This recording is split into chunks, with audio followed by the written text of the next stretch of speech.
This is a live lecture that I'm doing on Substack. Some of you might be enjoying this or watching this on YouTube as recording, or maybe even listening to it as a podcast episode, in which case I apologize for how light the editing is going to be. In fact, it's going to be so light that there probably won't be any editing at all. But I decided that I was going to do a live lecture on my Substack for all subscribers on July 19th, 2026. And so I'm recording this today.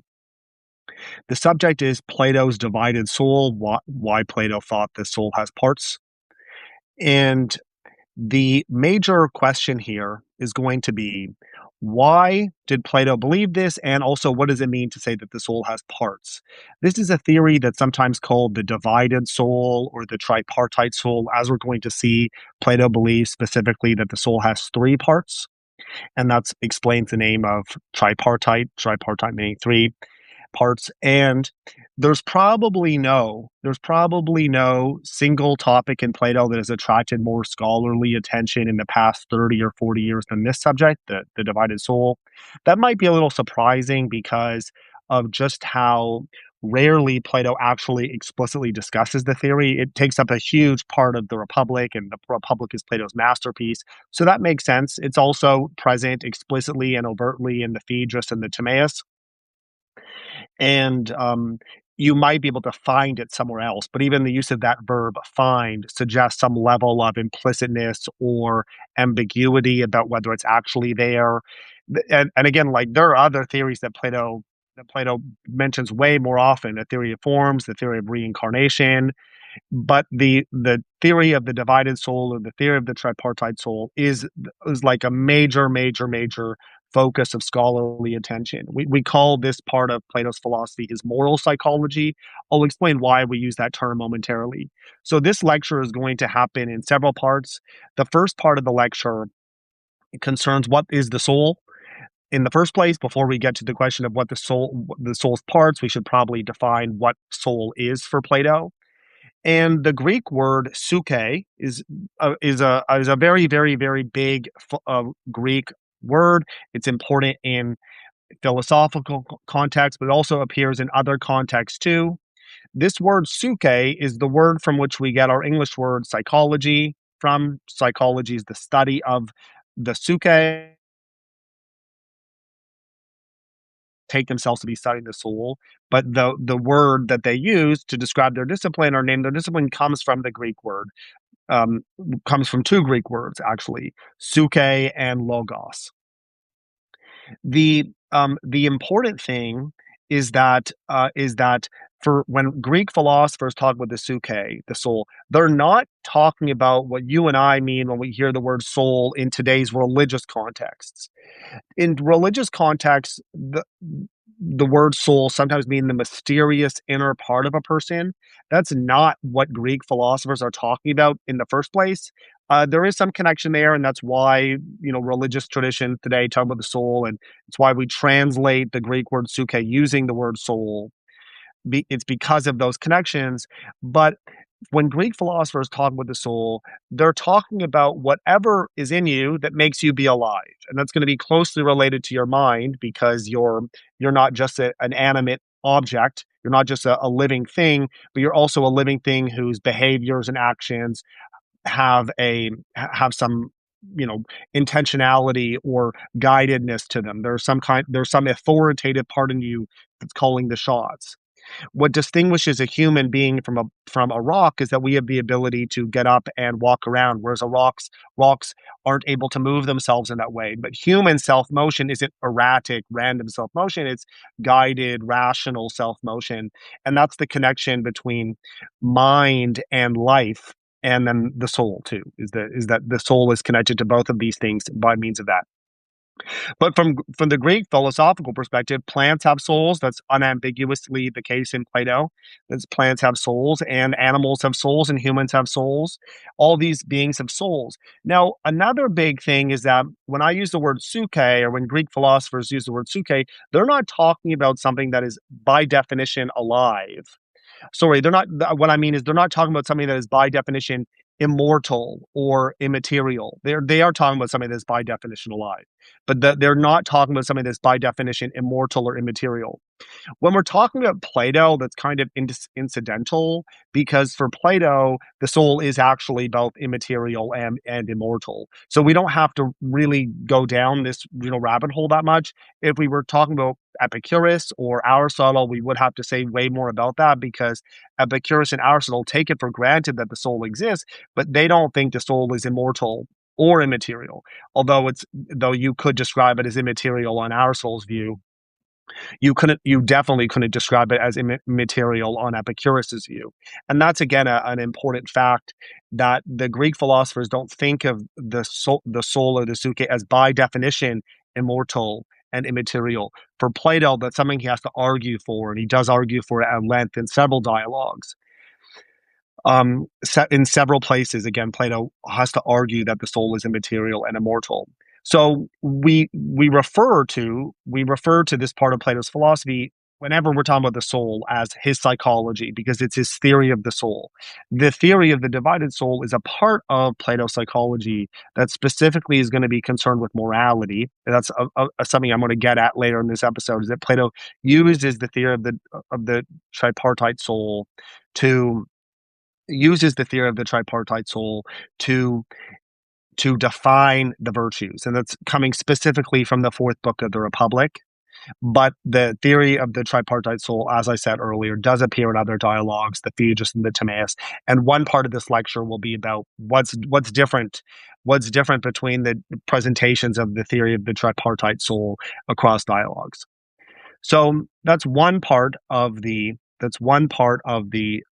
lecture done. We've talked about what the soul is. We've made it clear that this is something that's in you, that's making you be alive, and that's closely related to your mind, because that whatever is in you, in virtue of which you're able to walk around, unlike a rock, you're going to walk around in a rational, orderly way. You're capable of rational self motion, not merely random, erratic self motion. So the first step in Plato's argument for the theory of the tripartite soul is is a thing that scholars refer to as the principle of opposites.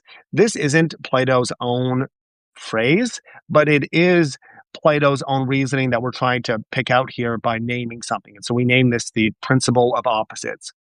And the principle of opposites says that when you define what you're talking about precisely, when you make precise the claims that you're dealing with, no matter what it seems like or no matter what you think, no contradiction can actually be true. So, what I mean by a contradiction specifically in this context is that I want you to imagine a claim you're making. And I want you to imagine that you've made the claim as precise and specific as possible. You've narrowly defined what you're talking about as precisely as possible. We'll talk, I'll give you an example that will illustrate that. But imagine you've defined your term as precisely as possible. Now, I want you to imagine that the claim you've defined as precisely as possible, you negate or you deny. You put a not in the middle of that sentence. Now, imagine if both the initial claim and the negated claim, the claim with the negation, imagine that they were both true at the same time. That's what we would call a contradiction. Now, for Plato, because of the principle of opposites, that cannot be true. There could never be two claims, one of which is the original claim and the other is the negated claim, the claim after it's been negated. And the and that both parts of that combination are true at the same time. That is impossible for Plato, no matter what it seems like, or no matter what it appears to you like. So, to give you an example of this, let's say that you had in front of you a car and you said, "This car is red." And then someone else said, "This car, the very same car you're talking about, is not red." You could imagine one of those claims being true, right? We could all imagine one of those claims being true. It's either red or not red. But what we can't imagine is both claims being true at the same time. And that is what the principle of opposites is saying holds generally, that there can never be any contradiction that's true. Now, imagine that someone came to you and said, "It's raining on Earth. It's raining on Earth on Sunday, July 19th, 2026 at 10:36 a.m. It's raining." And then someone else said, "It's not raining on Earth. at 10:36 a.m. on July 19th, 2026. On the face of it, that would look like a claim and a denial, right? But the truth is that both of these claims can be true at the same time. They're just not going to be true at the same place, but namely about the same thing. So it's possible that it's raining in Montreal at 10:36 on July 19th, but it's not raining on the island of Maui.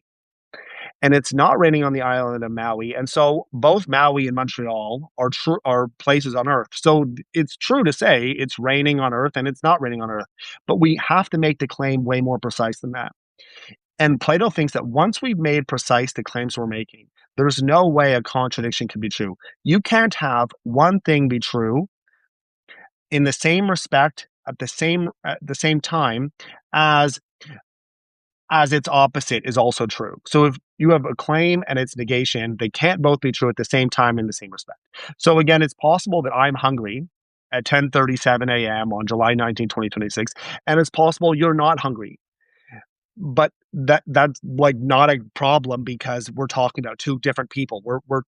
I'm ascribing hunger to myself and not hunger to you at the same time, but because we're not talking about the same thing, that's not a problem. And so specifically what we're talking about is we're talking about making our claims really, really, really precise and seeing that no contradiction can be true when we've made our claims as precise as possible. And generally speaking, this is a really important thing in logic that contradictions can't be true. Today, there are going to be some logicians who tried to deny that claim and they could be right.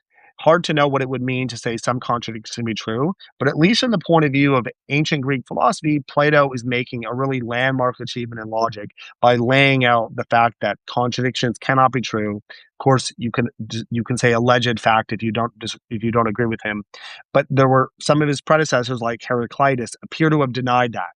So when Plato comes out strong, arguing for this in Republic Book 4, he's arguing against some of his predecessors, like Heraclitus.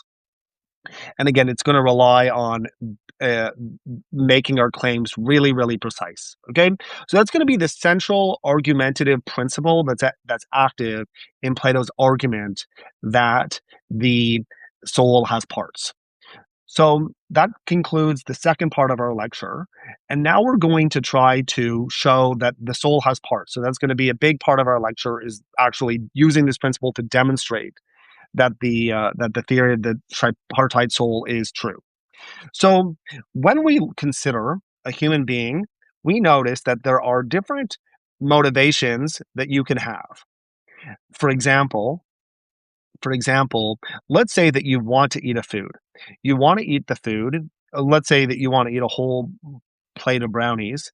You want to eat a food because you really, really love the taste of brownies.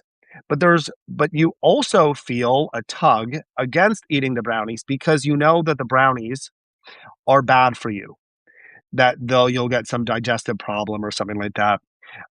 Maybe the brownies have milk in them or something like that, or eggs in them, and you have some allergies, and it's just not going to go well. There's a part of you that thinks you'll enjoy the eating, but you're not going to enjoy the indigestion afterwards.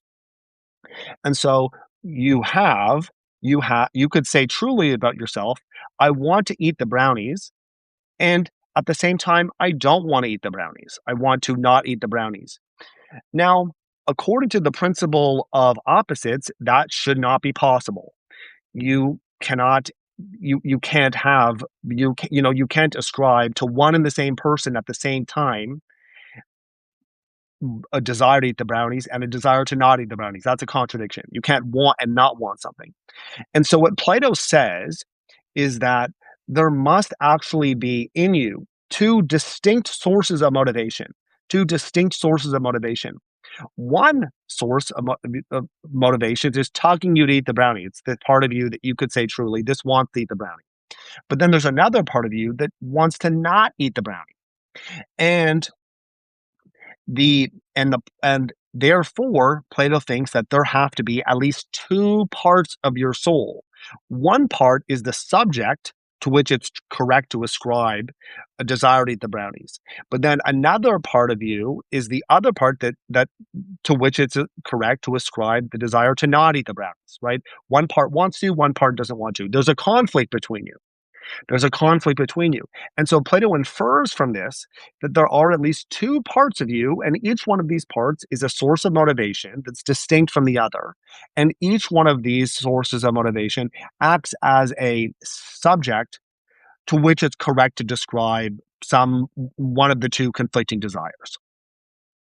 And Plato refers to these parts of the soul respectively as the appetites and reason. Um, the appetitive part of you, the Greek there is ta epithumedikon, which literally means something like the appetitive or the desiderative part of you, the desiderative part. The and that's related to a word meaning desire, to the part of you that's desirous, basically. And then there's another part of you that's reason, which Plato has different terms for, but one of the terms we can use for it is something like nous. But there are actually different words Plato would use for it. And Plato says that the appetitive part of you is the part of you when you want something like, that's related to some bodily desire, food, drink, sex, that kind of thing. This is the part of you that wants that. But then there's another part of you, your reason, which is what holds the reins, so to speak. And that's an image I'll pick up on later in this lecture too, but holds the reins, so to speak. And your reason is the part of you that calculates, that determines what's good overall, and is motivated by that kind of thing. There's a part of you that's motivated, for example, to engage in long-term reasoning that says something like, if I want to eat these brownies and I do eat these brownies, it's going to be really bad for me digestion-wise after the fact. So you could contrast yourself with an animal like a dog. A dog sees some food drop to the floor and it chases after it. Your dog doesn't have any conception about what's good or bad or what's going to happen after eating the food. Your dog just wants it. That's because your dogs don't have reason. We might say something like maybe dogs do have reason for Plato, but the reason is frustrated by their body or isn't active or is merely dormant. That's a detail that we don't have to consider. But the point is that for whatever reason, dogs have an appetitive part of their soul, but not an active, rational part of their soul. That explains why they're incapable of some psychological activities like long-term calculation about what's good, for instance. So there are going to be at least these two parts of us, reason and appetites. We can observe the distinction between these two parts of us when we observe psychic conflict. The word psychic there is picking up on the Greek word psyche, meaning soul. So these are conflicts within your soul. We could also call it inner conflict if you don't like to use the word psychic because it makes you think of people who can read minds or something like that.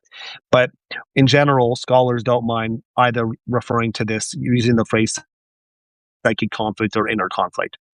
But I said tripartite theory of soul, which suggests more than two parts. It's three specifically. So let's see about whether we can introduce another conflict, namely a conflict between reason and a part of us that cares about other people's opinions. So this would be a part of us that's motivated by a desire for honor, for esteem, for acclaim, that kind of thing. This is if our reason promotes level-headed thinking and an overall conception of what's good, and our appetites are just desires for bodily things, spirit would be the part of us that is responsible for feelings like anger, grief, that kind of thing. And I already hinted at its name. I called it spirit there. The Greek word is ta thumos or thumoides. These are Greek words meaning the spirited part of the soul. You could also think of it as the passionate part of the soul. Spirit has nothing to do with like ghostly spirits. Spirit has to do with an idea of passion, right? When you say I gave a very spirited defense of that view, you meant a passionate defense. You didn't mean a ghostly defense of that view.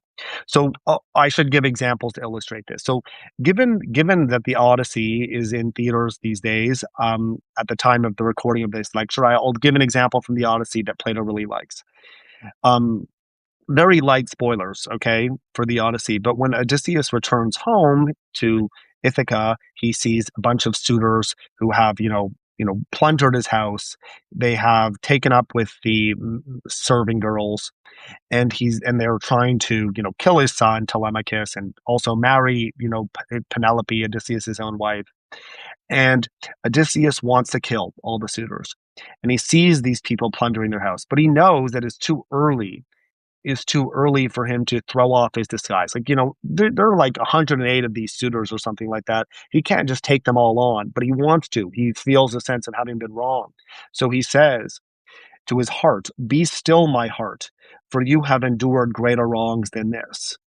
And what Plato's imagining there is someone's rationality talking to their spirit and trying to hold it in check. Hold it in check. So this is a conflict between rationality and spirit. The rational part of him says, look, if I try to kill these guys, it's not going to go well, right? I can't do that right now. But his spirit says, avenge this wrong right away, right? His spirit is concerned with his reputation having been wronged. And so the the this so Odysseus, talks to himself in this way, and Plato thinks that that's another example of psychic conflict. Another example that Plato gives is he talks about this person Leontius. Leontius is passing by a dead body, and he wants to look at the dead body, and the dead body the dead body is some boy, and Leontius wants to look upon it. He has a great desire to look upon the body. That's part of his appetites. I'll say why in a second. But his spirit says, "No, it's shameful to look at a dead body. That's not like a good thing to do." And the reason why Leontius wants to look upon the dead body is that Plato doesn't make this explicit in the text. We have this fragmentary report of a play. And so it's a fragmentary text from a play where Leontius is said to, when I quote, like boys as pale as corpses. So Leontius seems to have been some kind of necrophiliac interested in the corpses of young boys, which is pretty crazy and gross.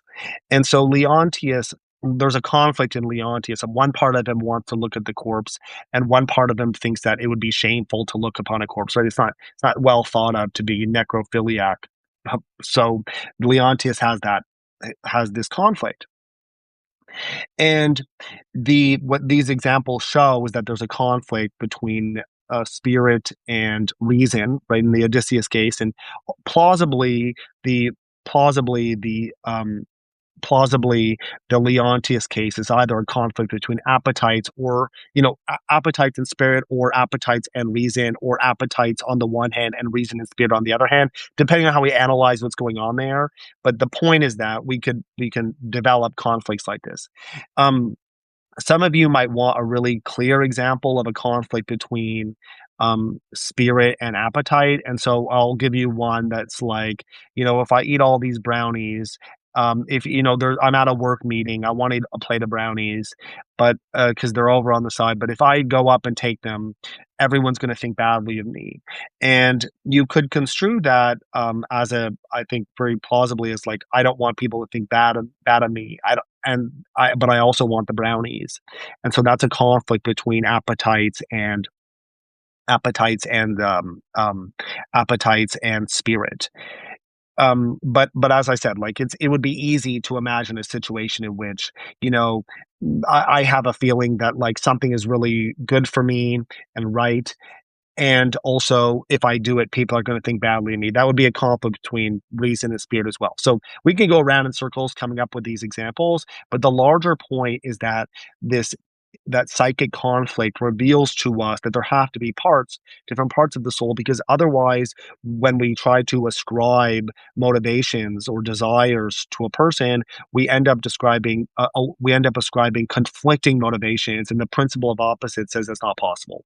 At the same time, I can't ascribe conflicting motivations to a person, one person, but I can ascribe them to different parts of a person because those parts are acting as subjects of these motivations or desires.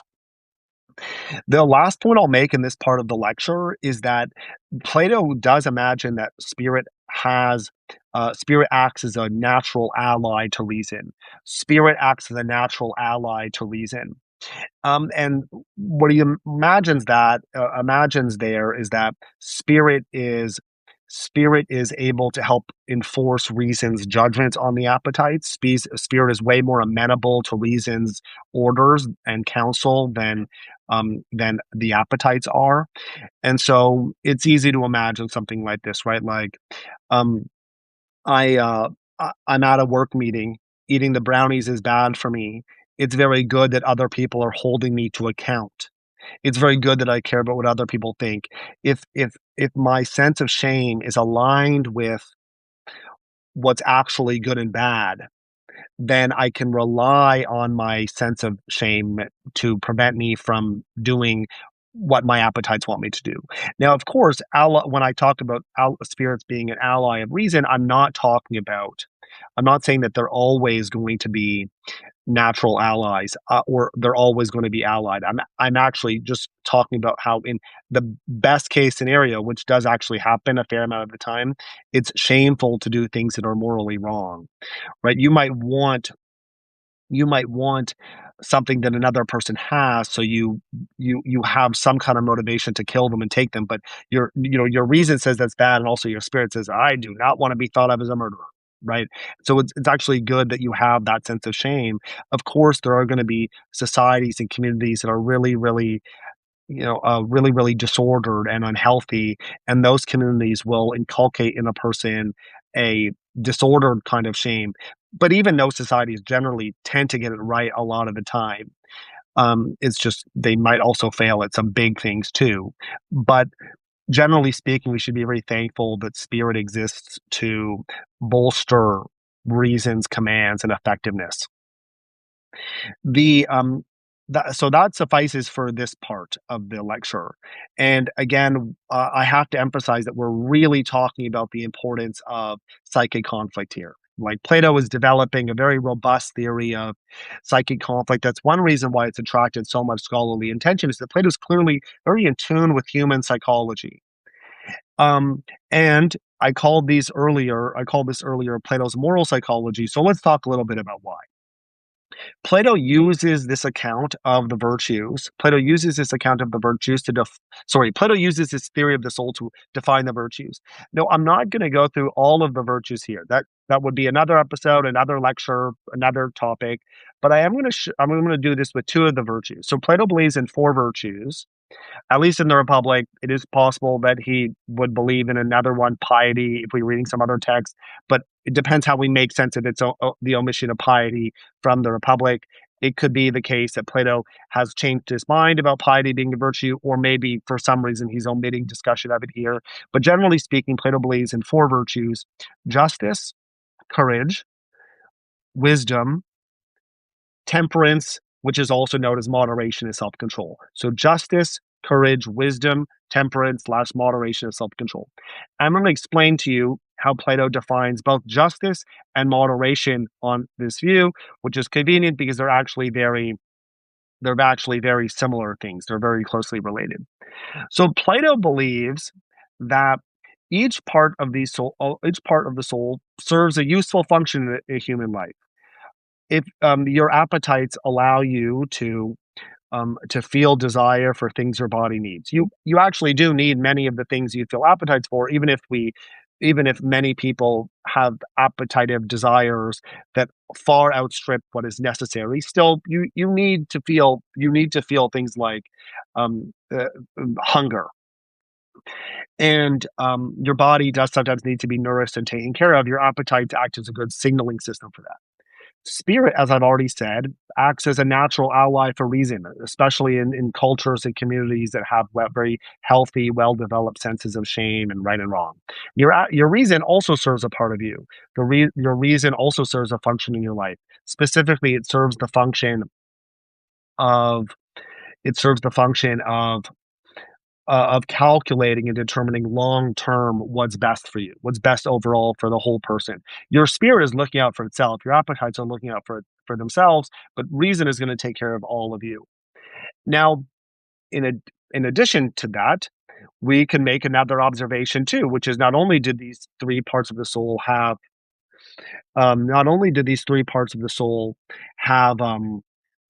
have have useful functions, but also that they can sometimes meddle in the tasks of other people, right? Sorry, meddle in the tasks of other parts of the soul. So reason, for example, can really reasons it would be hard to think of situations where reason can outright meddle. Typically, reason isn't going to be the one that meddles in in other parts of in the jobs of other parts. But on the other hand, spirit can sometimes meddle and like try to take control of the whole part of you. You can live all of your life, every make you can make every one of your life decisions based on what other people think. That's bad. And that would be spirit in charge. Meanwhile, appetites can put themselves in charge very easily and say, you know what's good for the whole person? Following your bodily desires. That's what's good. Well, the problem is that no one's life goes well if these jaw if if one of these parts of you meddles in the tasks of others. You have to recognize that every part of you serves some function in your life, in a good human life. And what Plato thinks is is that justice is the situation. Justice is the state of the soul in which there is no meddling. Justice is the state of the soul in which there is no meddling. When each part does what it's supposed to do and doesn't try to meddle in the tasks of the other parts, then everything is going well. Everything is going well.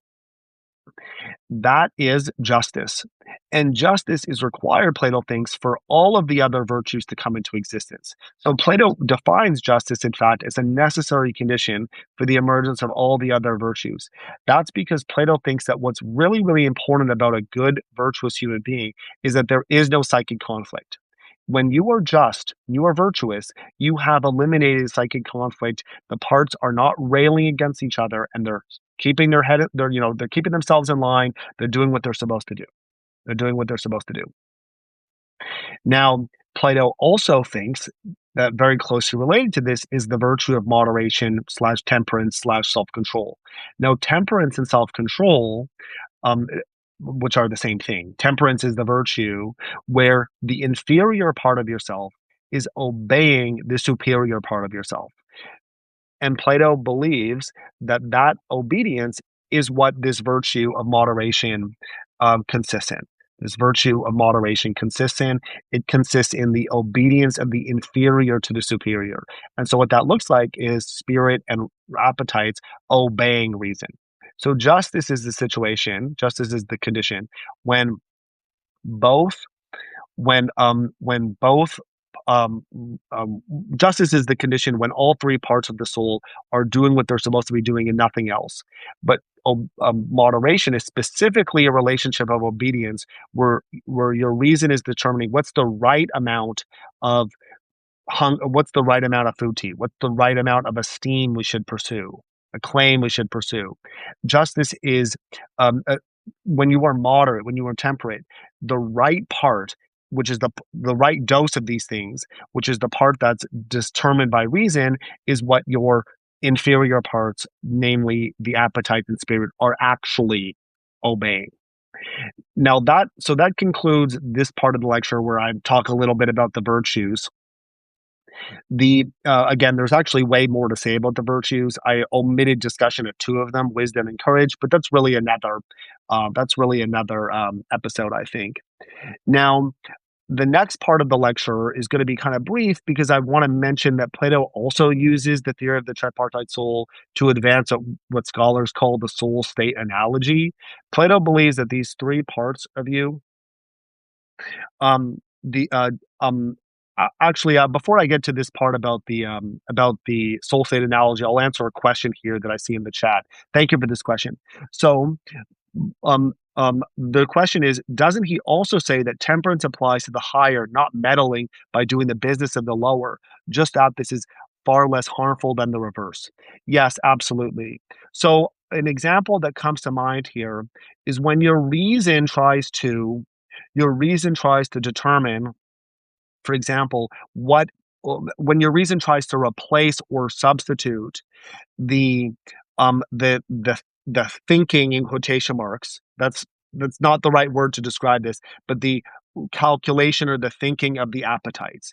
So your appetites are a natural part of you that wants and desires food. Imagine that you didn't have the appetites. You would be like a car that needs gasoline, but that doesn't have an indicator when you're running out of gas. That's because the appetites are really, really important to you. You don't want to not have desire for food. You don't want to never feel hunger. Hunger is a good thing to feel. That's why it's created by the gods. I'm not talking about the theological aspects of where these parts of the soul come from, but it is actually Plato's view that the appetites and spirit are created by gods because they're good for us. And if your reason tries to replace that, I'm thinking of someone who says something like, I don't care what my body, I don't care what I feel, I'm going to eat one meal a day or something like that. And they have some kind of complicated pattern of reasoning for why they think it is.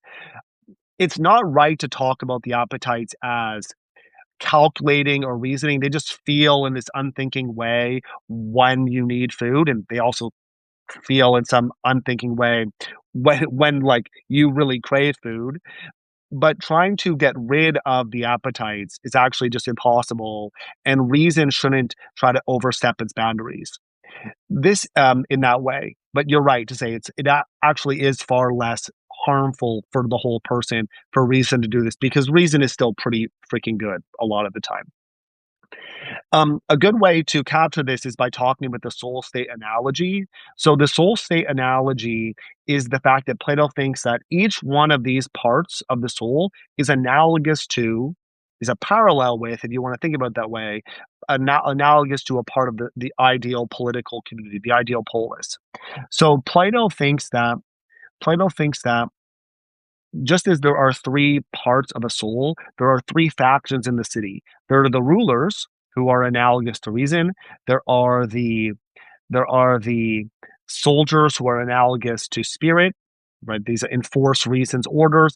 And then there are people like the merchants, the artisans, the laborers. They are the they are the they are analogous to the appetites. Now, the question I just answered a few minutes ago, which was a really good, insightful question, this soul state analogy can help us see that. Because imagine if the rulers came down from their citadel or acropolis or whatever and tried to do what the artisans do.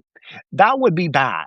It might not be as bad as living in a city where the artisans have tried to rule or the artisans have tried to be the soldiers, but the point remains the same, right? Is one of avoiding that kind of meddling. Everyone has their own job to do. That's part of Plato's political philosophy. In fact, if this were a lecture on Plato's political philosophy, you would see that he actually believes that you are assigned one job and you do that job, and there's no multitasking because you're not going to overstep your boundaries. You do that one job that you need to do. And that's exactly this metaphor for this psychological point or psychic point where we say, there are these parts of the soul. And yes, they're analogous to factions in the city, but people should do what they're good at doing and what they're supposed to do and not overstep their boundaries. I'm thinking of a situation where like there's been a military coup and now soldiers rule. Plato would be very opposed to that. And there are people who have the necessary qualifications to rule, and they rule. And there are people who have the necessary qualifications to be a soldier, and they're a soldier. There are people who have the necessary qualifications to be a carpenter, and they do carpentry, and so on. Similarly, you have these parts of your soul. Each one of them has its own task to do. Yes, these parts of the soul were invented by the gods to actually serve you well. They're not there to screw you over. They're there to serve you. But that's not to say they're always going to be in a good condition. It's very common for people to have disordered soul parts.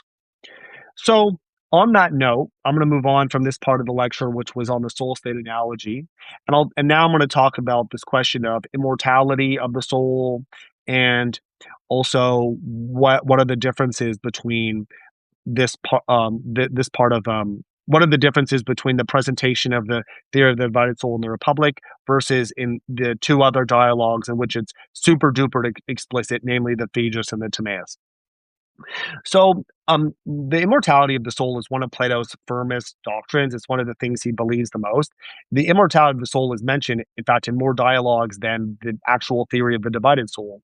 For example, to give you some idea of this, in the Phaedo, Plato presents four distinct arguments for the immortality of the soul. In the Republic, he presents another, and in the Phaedrus, he presents a sixth. So six in total. He never repeats himself, and seems to enjoy coming seems to have enjoyed coming up with these different arguments. Otherwise, it's sort of hard to believe why he came up with so many and never repeated one. But that's quite rare in philosophy. You tend to not find philosophers, even for views that they really agree with, you tend to not find that they will give you just an abundance of different arguments for the same conclusion. Um, and it looks like Plato in different places seems to believe different things about whether all three soul parts are immortal. So I mentioned earlier just now that in the Phaedo, Plato presents four different arguments for the immortality of the soul. But in the Phaedo, he never talks about the theory of the divided soul. Maybe you could see it there implicitly, but you'd have to really squint to see it, and it would be very ambiguous, and unclear. And it's like really agreed upon by scholars that the theory of the divided soul isn't in the Phaedo. So we can ignore the Phaedo. In the Republic, however, Plato seems to think that the only true part of your soul that's going to survive death is is the reason. And he thinks of these other two parts as accretions, helpful accretions. Like think about barnacles on a ship. That's the image we get in the 10th book of the Republic, where he seems to present that these other soul parts are like accretions stuck to the true soul, which is reason, and that after death we might be able to glimpse the true soul, which is just reason alone. Just reason alone. But he never actually says, when he's arguing for the immortality of the soul in the 10th book of the Republic, he never actually says that reason alone is immortal. But in the Timaeus, he does say very clearly that only reason is immortal. And reason is made by the greatest god of all, which we call the demiurge, the craftsman god who creates the whole cosmos.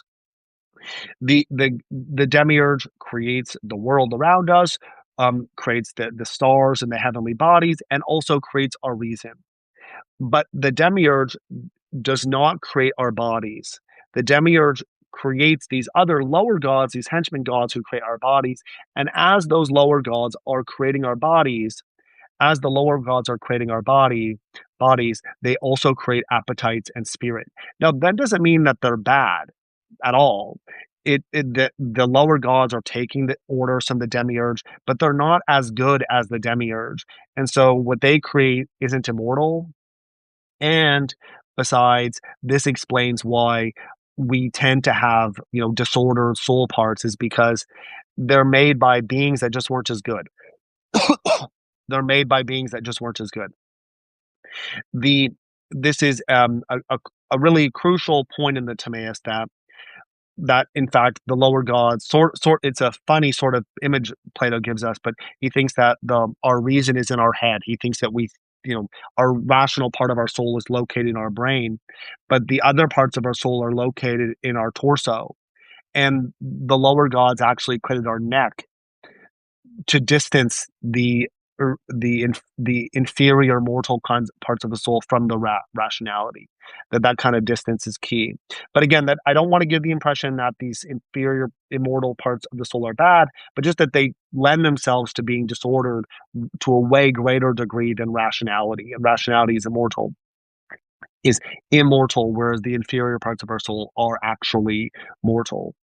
Now, so the Republic implies, with some amount of obscurity, that only rationality is immortal. The Timaeus says it outright, calls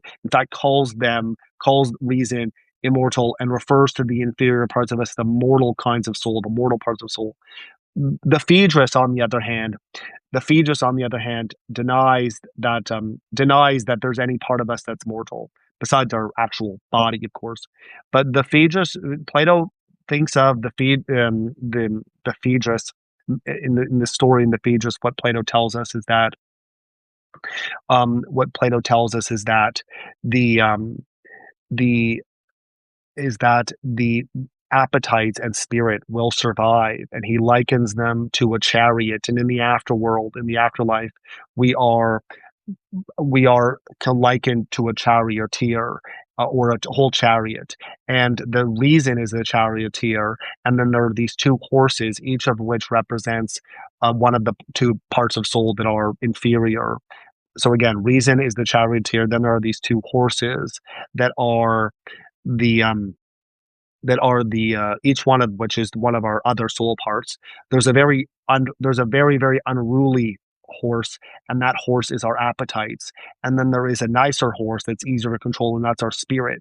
And earlier when I talked about the appetites being something we rein in by reason, that's actually, I'm using that image of the horse, where you have to sometimes use force to rein in the unruly horse that is the appetites.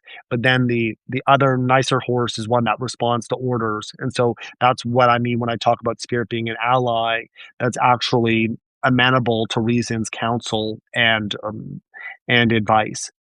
There are different kinds of horses, but that reflects the fact that in the Republic, the spirit is the natural ally of reason, whereas the appetites are this unruly, unthinking part of us that couldn't even understand our instructions if we were to give instructions.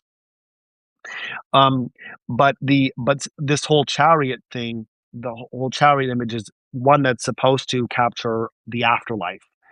I know that's sort of weird, but the idea is that when we die, Plato thinks of our soul as a charioteer running circuits in heaven.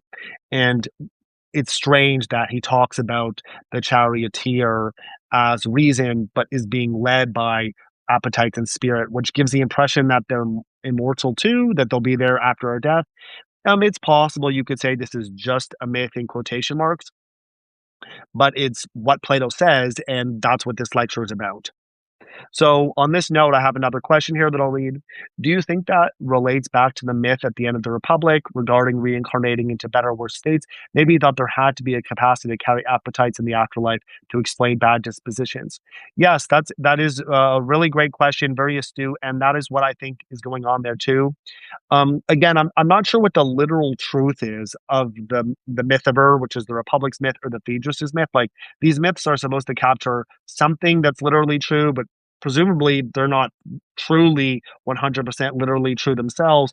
But the idea is that in the Phaedrus, what goes on is this: after we die, we're likened to chariots and charioteers running a circuit, but eventually our appetited part of our soul will, this unruly horse will pull us off the circuit, and we fall off the circuit, and we fall down to earth, and we're re-embodied again, we're reincarnated again. And it in the Republic, the myth of Ur, the idea is that, well, we die, we get to some kind of, you know waiting station, midway station in the afterlife, and we choose our next life. And some people choose badly, some people choose well, but the people who choose badly make mistakes, and they, choose to become a hawk or something like that, a lion. Whereas in the Phaedrus' myth, there's not an outright choice, but there's a mistake, and that mistake is one we are led to make. We're led into making by the appetited part of our soul. So, so the the possibility for a mistake is explained by the presence of this really unruly horse. The question when you're interpreting Plato's myths is, given that it's unlikely that they capture some, it's likely that they have literally 100% literally true content to them in Plato's mind. We have to ask, okay, well, then what's the literal content behind this myth? And it's not obvious, right? Like, it is possible that you would say the appetites and spirit don't survive death at all. They're mortal, just like as is the case explicitly in the Timaeus. But then you run into this question, which you're asking about, just like, well, actually, it seems that the presence of the appetites in the afterlife are doing some explanatory work in the Phaedrus, because they explain why we make this mistake and return to bodies, because Plato believes in reincarnation. Well, that is true, but like again, we run into this problem of, like, how do we square what the Phaedrus says with what the Timaeus says? Should it be our goal to even square them at all? Did Plato change his mind between writing them? I mean, these are scholarly questions that I certainly can't answer, although I do have opinions on some of them. So, on that note, I'll move to my conclusion. And my conclusion of this lecture has is a quick mention of the legacy of the tripartite theory of soul. The legacy of the tripartite theory of soul is that is that some people really agree with it in antiquity, and some people really don't. Some people who really disagree with it are the Stoics. The Stoics believe that we have 100% purely rational natures, and they look at the things that Plato associates with the irrational parts of the soul, appetite and spirit.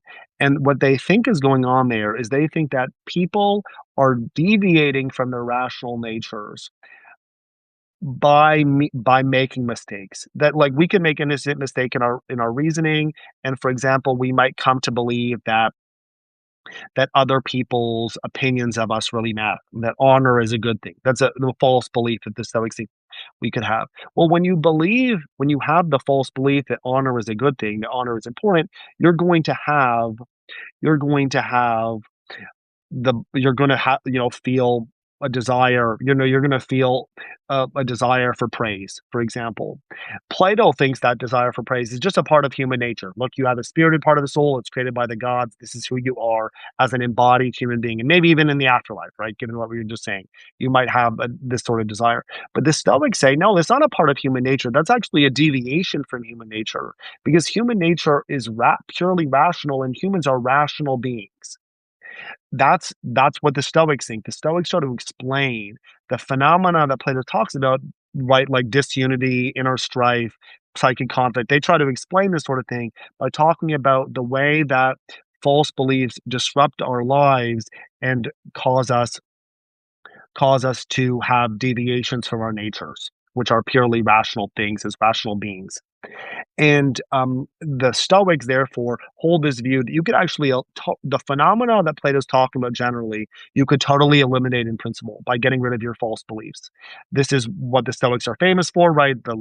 They believe you should eliminate all emotions, or depending on what you mean by emotions, the Stoics believe you should at least eliminate the vast majority of emotions. Um, and Plato believes, oh, those desires, those emotions, yeah, maybe they are irrational, but they're part of our nature. On the other hand, another part of Plato's legacy is that people generally agree with him.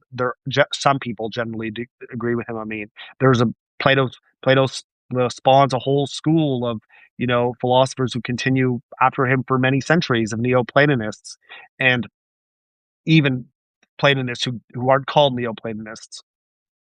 People like Plutarch, who are earlier than Neoplatonism, someone like Plutarch broadly agrees with Plato's theory. That happens. You get people who occupy middle positions too, like Aristotle. The status of Aristotle as a Platonist is vastly debated, but on most people's interpretations today, Aristotle rejects large parts of Plato's philosophy, but he also embraces other parts of it. Aristotle does not agree with the view that that there are these three parts of the soul: spirit, appetite, reason. But Aristotle thinks the soul has parts in its own way. Aristotle thinks that, for example, there's a part of the soul that calculates. This is reason, but then there's another part of us that should obey that other part. And yes, Aristotle doesn't think of those as spirit and appetite, but he thinks of that as a distinct part in its own right. Um, and then there are other parts of the soul too. Aristotle thinks a part that is responsible for perception and a part that's responsible for nutrition. And these are all different. These are all, important parts of Aristotle's own psychology that's coming from Plato. So on that note, I'm going to really wrap up here. And Plato, on that note, we've now seen Plato's theory of the divided soul, the tripartite theory of soul. We went through several parts in this lecture. We went through what the soul is in general, how ancient thinkers thought of the soul, what we mean by that term. We talked about the principle of opposites, which really which made this whole argument work, made this whole theory work. Then we talked about the parts of the soul themselves, and we use the principle of opposites to show that psychic conflict requires us to hypothesize or suppose the existence of these parts. Then we talked about the definition of some of the virtues, namely namely justice and temperance. self-control slash moderation. Then we talked briefly about the soul state analogy and the different presentations of the tripartite theory of soul in different Platonic dialogues. And then we concluded by talking a little bit about the legacy, which looks like, Stoic disagreement, later Platonist agreement, and then some Aristotelian middle position. I'd like to thank everyone for attending this lecture. And if you're watching this as a recording on YouTube or Substack, wonderful. If you're listening to this as a podcast episode on my podcast, the Ancient Philosophy Podcast, that's great. And sorry for coughing there and the light editing to this episode. Again, light editing being a polite way of saying no editing at all. Depending on where I'm going to direct you now to some resources some of you might like, depending on how you're engaging with this. But if you're listening, if you want to, subscribe to the Ancient Philosophy Podcast, you can do so wherever you find podcasts, such as Apple Podcast and Spotify. I also have video episodes available on YouTube. I have a Substack, platosfishtrap.substack.com, and I have a book available for purchase on Introduction to the Ethics of Social Media, which you can buy wherever you buy books, such as Amazon or directly through the publisher, Hackett. Thank you very much.